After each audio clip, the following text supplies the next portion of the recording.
Bonjour à tous et bienvenue dans ce nouvel épisode d'On n'est pas sorti de l'auberge. Aujourd'hui on vous amène à Saint-Leu, plus précisément au domaine de la Pointe des Châteaux qui abrite la maison du coco. On va y retrouver monsieur et madame Solès qui, comme son nom l'indique, traitent le coco sous toutes ses formes. Du coco râpé à l'huile de coco. C'est tout ça qu'on est venu découvrir aujourd'hui. Alors c'est parti.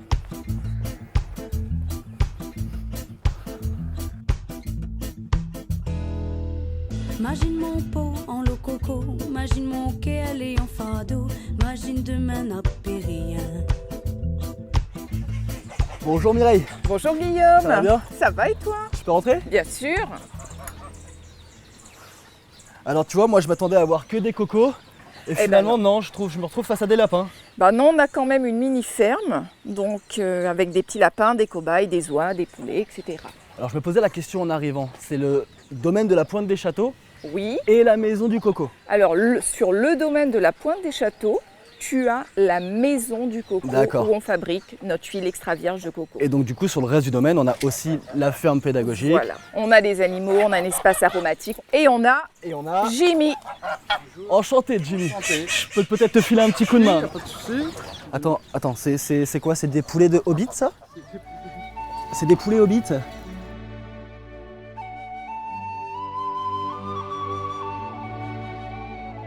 Moi c'est la première fois que je vois des poulets de la comté. Non.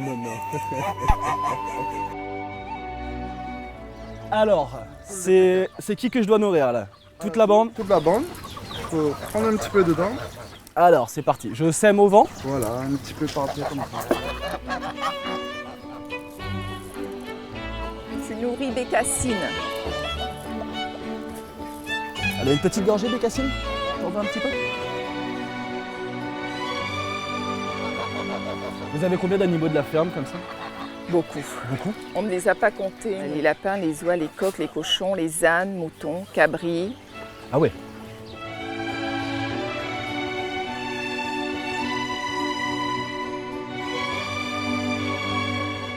J'en mets un peu partout? J'en mets un petit raton. Là-dedans, c'est plus de l'herbe.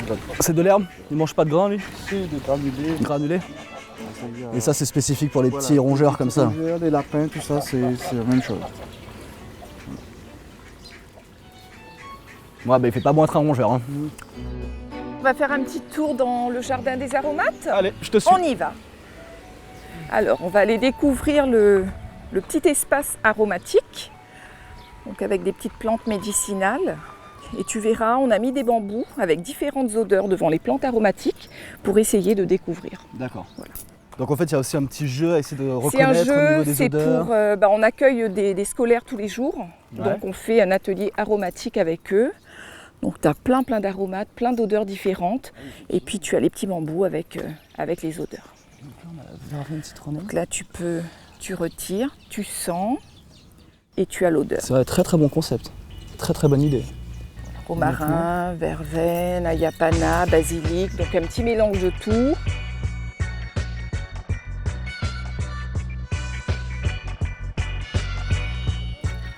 Ça c'est l'ayapana, donc les Réunionnais l'utilisent beaucoup lorsqu'on mange un peu trop à midi ou le soir. On fait bouillir quelques feuilles et puis on boit. Donc tous les Réunionnais en général vont prendre des petites feuilles d'ayapana.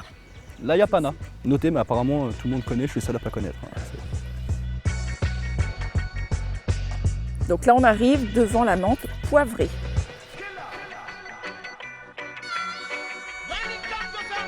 De l'autre côté, on a un petit sentier botanique. D'accord.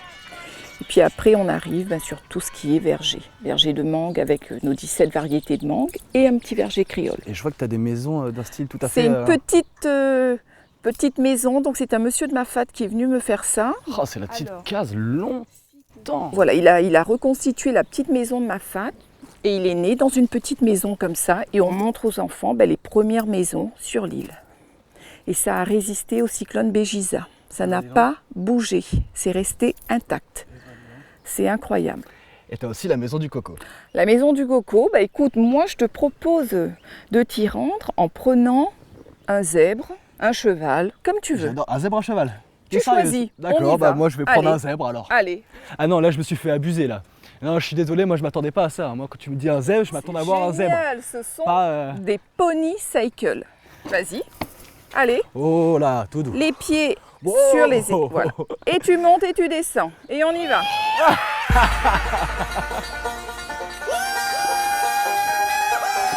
Down the beef called Nigel, I've been married long ago. Where did he come from? Where did he go? Where did he come from, called Nigel?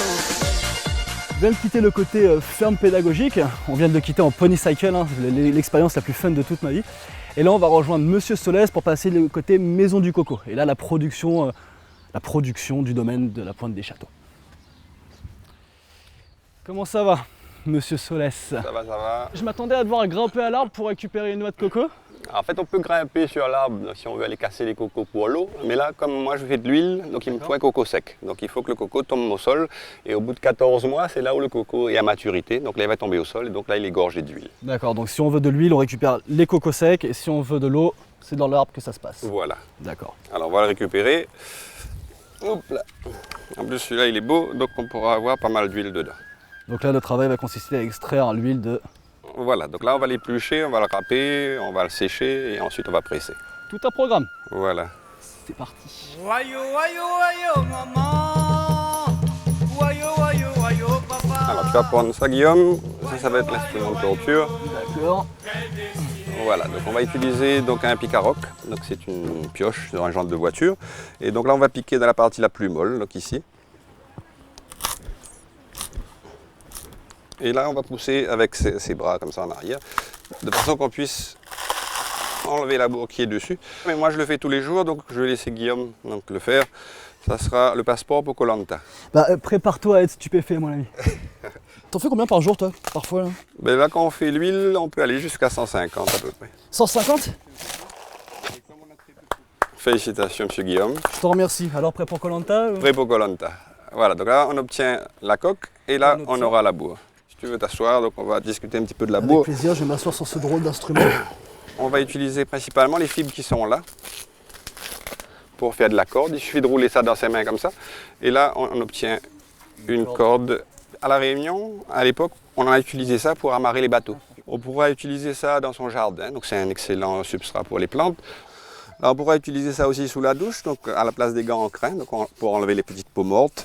Donc, et ensuite, pour nettoyer les marmites, lorsqu'ici on fait la cuisine au feu de bois, la marmite est souvent très noire. Donc on va frotter sa marmite avec ça pour nettoyer. Donc on a une éponge ex naturelle et on rejette ça dans son jardin. Ce qui est fou, c'est que quand je t'entends parler, c'est que j'ai l'impression que tu pourrais ne pas t'arrêter. C'est-à-dire que les utilisations, et on en est qu'à la bourre. En fait, un cocotier, c'est un arbre de vie. À l'époque, ils appelaient ça l'arbre de vie. Mais c'est vrai qu'on peut avoir pas mal de petits travails. Donc, du travail autant pour la bourre, on va voir pour la coque, pour l'eau, pour la noire, etc. Donc, c'est vraiment une source de travail intéressante. Donc, on essaie de développer un petit peu le goût pour le coco parce que c'est un fruit dans lequel on pourra tirer pas mal de choses. Effectivement, on pourrait retirer pas mal de choses, dont, mine de rien, la noix. Donc une fois qu'on a retiré la noix de ce coco, on en fait quoi de cette noix? Alors, donc on va nettoyer un petit peu le coco. Donc là, on va enlever ce qu'il y a dessus. Donc là, avec la noix, donc on va la râper. Donc, on va utiliser un petit banc polynésien. Donc on met le coco dessus et on fait un petit geste de haut en bas comme ça. Il existe combien d'espèces de coco sur l'île de la Réunion? À peu près 120 variétés et dans le monde 1200 variétés. Par exemple, toi, pour faire cette huile, tu vas utiliser quel coco de préférence? Alors les cocos bleus de Saint-Paul, c'est l'idéal. Et il va falloir combien de coco pour avoir un litre d'huile du coup? Alors il faut compter environ 17 cocos pour un litre d'huile. Donc en fonction de la grosseur du coco, c'est entre 15 et 17 à peu près. Moi je râpe pas à la main, je laisse ça pour les touristes. Mais sinon, je vais râper avec une petite machine comme ça.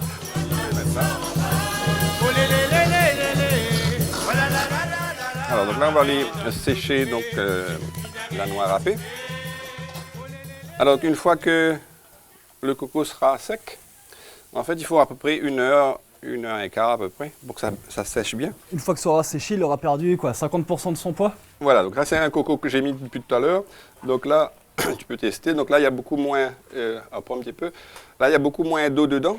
Donc là on va même pouvoir commencer à sentir l'huile, parce que si on se frotte sur la main, on voit l'huile qui apparaît. Ah oui, effectivement. Ouais. Ah, tu veux toucher? Ça sent bon en plus. En fait, l'huile de coco est considérée comme une des meilleures huiles en ce moment. Donc c'est une huile qui monte jusqu'à 240 degrés. Ensuite, on pourra utiliser cette huile-là pour les cheveux. Donc c'est connu depuis des millénaires. Il suffit de mettre un petit peu d'huile dans ses cheveux. Donc ça freine le blanchiment, ça freine la chute des cheveux. C'est une huile qui est considérée comme un antibactérien, un antimicrobien, un antifongique. Donc vous avez des champignons, vous mettez un petit peu dessus. Vous avez un petit bobo, vous mettez dessus. Donc ça marche pour pas mal de choses. Et je n'arrête pas de trouver encore de nouvelles vertus pour ce fruit qui est assez magique et assez délicieux. Et on comprend que tu sois aussi passionné.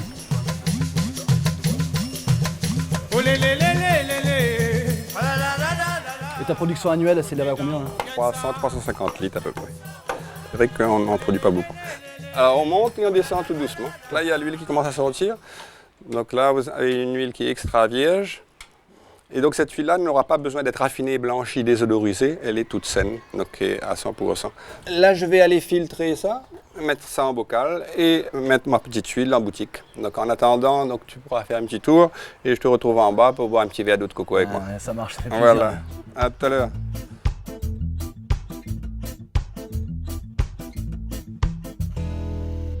Imagine mon pot en l'eau coco, imagine mon qu'elle en fado, imagine demain n'a périr.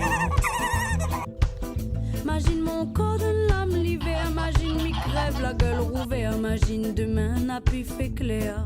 Petite eau de coco pour monsieur. Là, je trouve que tu as bien raison, on profite pas assez des vertus de la noix de coco. Voilà. Quand je te vois avec ça en main. Bon ben, je te remercie pour tout. Bon allez, chin alors. À la tienne. Alors cette eau-là, elle vient d'être percée, donc c'est une eau encore stérile. Donc là, elle va prendre donc, les microbes de l'air. Et c'est pour ça qu'aujourd'hui, pas mal de gens veulent boire de l'eau de coco, mais ils veulent leur propre cocoterie. Donc, Mais comment tu as fait pour engranger tellement de connaissances sur le sujet? C'est-à-dire qu'à chaque fois qu'il y a une noix de coco qui est dans ton champ de vision, tu as forcément quelque chose à dire dessus. À l'origine, je suis enseignant et je voulais développer un petit peu le côté pédagogique au niveau du coco. Et je voulais voir ce qu'on pouvait faire avec les enfants d'abord. Donc j'ai trouvé que c'était pas mal de prendre le coco, d'éplucher le coco, que les enfants râpent le coco, fassent le bonbon coco. Donc j'ai trouvé que c'était un des fruits les plus intéressants qu'on ait sur Terre. Donc il y a encore 4 ans, tu étais enseignant. Que j'ai voulu mettre un petit peu de ma pédagogie donc, dans le domaine agricole. Donc on a essayé de le faire avec la ferme pédagogique, le verger créole, pour faire connaître un petit peu les fruits et légumes longtemps. Est-ce que tu as une vision pour par exemple les 5-10 prochaines années? Les gens souvent me disent qu'ils auraient aimé passer beaucoup plus de temps, donc manger coco, donc râper, faire leur cuisine à base de lait de coco, apprendre à faire l'huile, apprendre à faire des soins donc, cosmétiques, donc faire des petits stages sur quelques jours. Donc c'est un concept que j'aurais aimé développer dans quelques années. En tout cas, je te remercie pour tout. Je te remercie pour cette journée passée en ta compagnie et pour tout ce que tu m'as appris aujourd'hui, simplement. Eh bien, merci à toi d'être passé. N'hésitez pas à manger coco. Dans le coco, tout est bon. Bah, merci à toi Didier. Je vais t'en prendre juste un parce que je veux juste vérifier que tout est bon et je te dis à très très bientôt. Allez, bye bye. Allez, bye.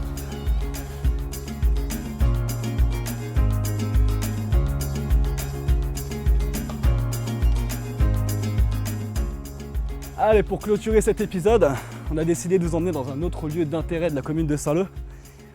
À quoi 300 mètres à peine du domaine de la Pointe des Châteaux. J'ai nommé le jardin botanique des Mascarats. Donc vous l'aurez compris, si vous cherchez une sortie familiale, si vous voulez en apprendre plus sur le coco et même plus que vous ne pouvez l'imaginer d'ailleurs, ça se passe en compagnie de Monsieur Solès à la Maison du Coco. En ce qui nous concerne, on se retrouve très très vite sur les routes de la Réunion. Allez, à plus.